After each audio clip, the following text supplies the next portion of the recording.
Hey, what's up guys? I'm Keven Eknes and welcome to part 2 of the Hexatonic Triad pairs lesson. Now, this whole part we kind of owe to Jules because his comment or question during part 1 really just triggered the idea behind the concept of this part 2.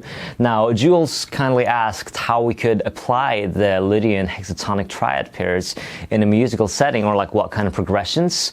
So the obvious first one would be the progression that was demonstrated in the first lesson, which was kind of going between a G and an A over G. And that is such a kind of a Lydian sound where you could just use the Lydian scale.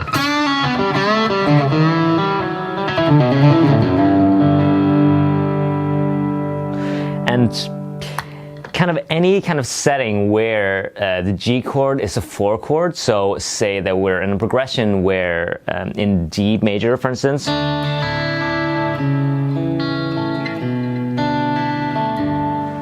over the G chord, we would obviously use Lydian, G Lydian.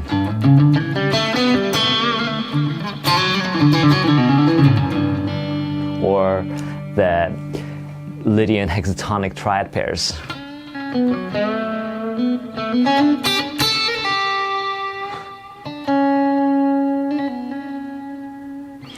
And any other kind of setting would be any scenario where we find just a major 7 chord, or obviously a major 7 sharp 11, where we would utilize Lydian kind of by default, but also any major 7 chord. So if even in G major,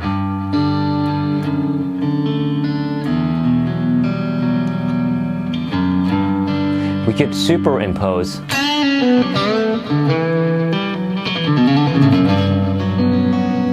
And at that point, it's kind of harder to make it fit because it theoretically is not a part of G major. But what we're doing is we're superimposing, so we're pretty much just pretending that the G, the 1 chord, is actually a 4 chord, but it's kind of home, so it's a Lydian chord basically. And any scenario where you would kind of be able to play like a Lydian thing, you could use the Lydian hexatonic triad pairs. And what's very cool about the triad pairs in particular is that since it's a hexatonic scale, it's very closely related to a pentatonic. And what I always encourage is to be able to visualize the pentatonic inside just a cage shape. So here we have the E shape, and then it's important to know where to find the major pentatonic inside of this. And as we can see, it closely resembles the hexatonic triad pairs.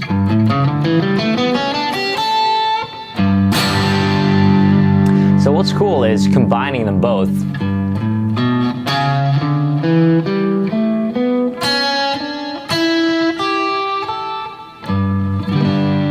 And through there, we can kind of see, okay, so let's say we're playing something utilizing just the G major pentatonic.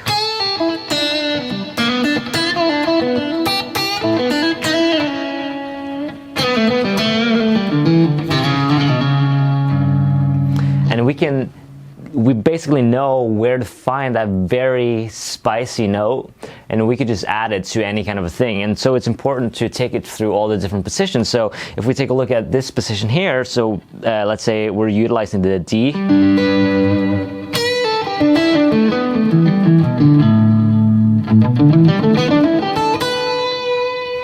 And then if we remember that particular shape from part 1,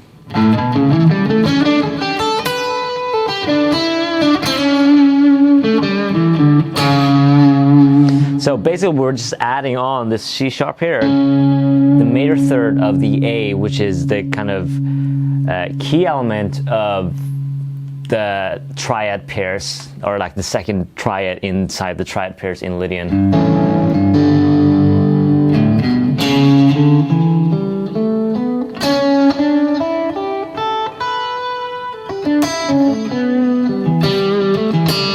So we can play the pentatonic scale.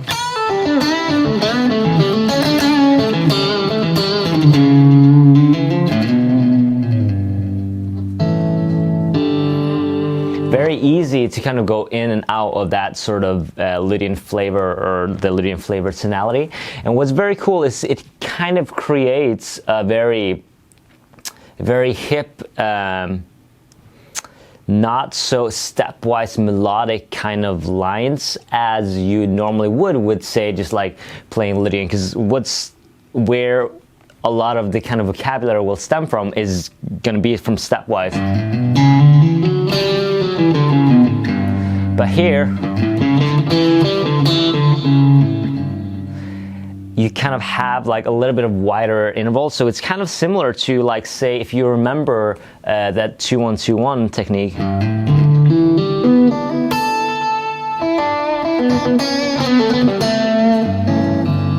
To me, it's kind of in the same vein as that, basically. And let's just walk through the different pentatonic shapes and see how the hexatonic triad pairs will fit inside that.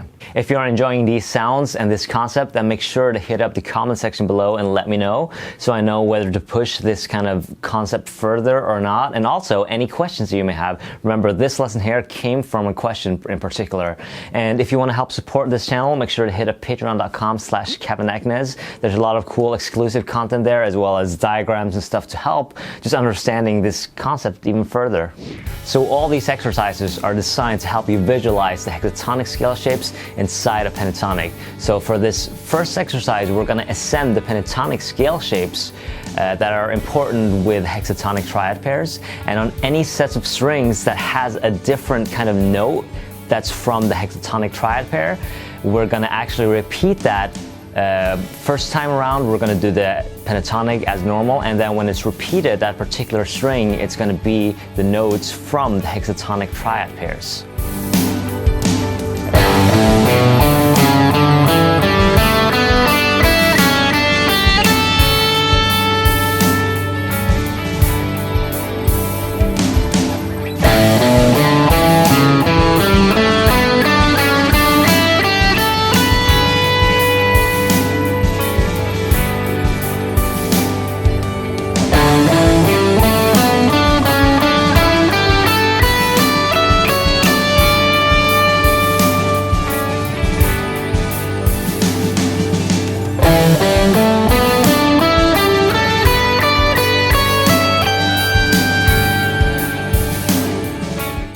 Exercise number 2 will contain the same pentatonic shapes. However, we're going to do it a little bit differently. So we're just going to ascend the pentatonic scales, and any sets of strings that has a different note from the hexatonic triad pair is going to actually emphasize that as the last note of every string set before you move on to the next string set.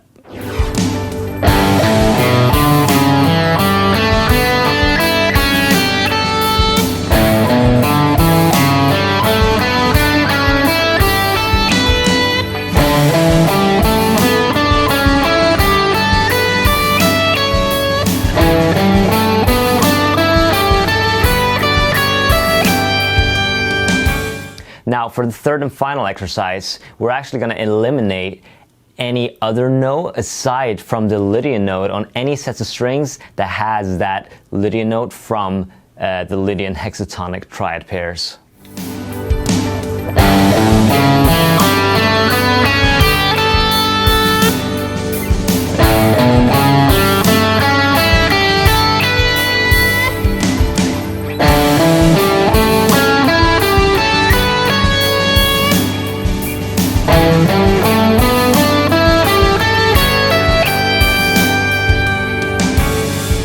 So when you're exploring this kind of concept, you could see that it's almost like the kind of same thing as like a sidestepping kind of a thing, where you can easily go in and out of this kind of tonality, and through the kind of shapes that you get with the hexatonic triad pairs, it creates a very strong Lydian flavor, and it's much spicier than if you would do kind of stepwise or like something scale-wise that would include the entire Lydian scale. So you could almost look at it as kind of a dimmer switch, where you have the pentatonic scale, where there's next to none kind of Lydian flavor.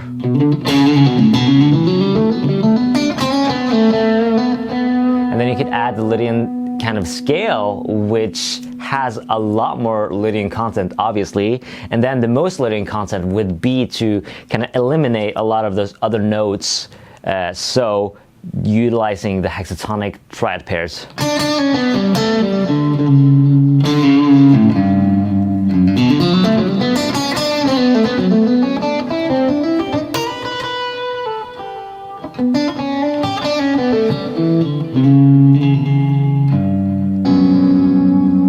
So it's very cool, as we can kind of control how much of that Lydian flavor in particular that we want to add, especially when we're using it in kind of a superimposed setting. Anyway, thanks for tuning in on this lesson here, and it's very important that you guys let me know what you guys like, what kind of questions you may have, and it can trigger another kind of part, just like Jules has commented. And without anything else to say, make sure to hit the like button and subscribe to my channel, and I will see you next time.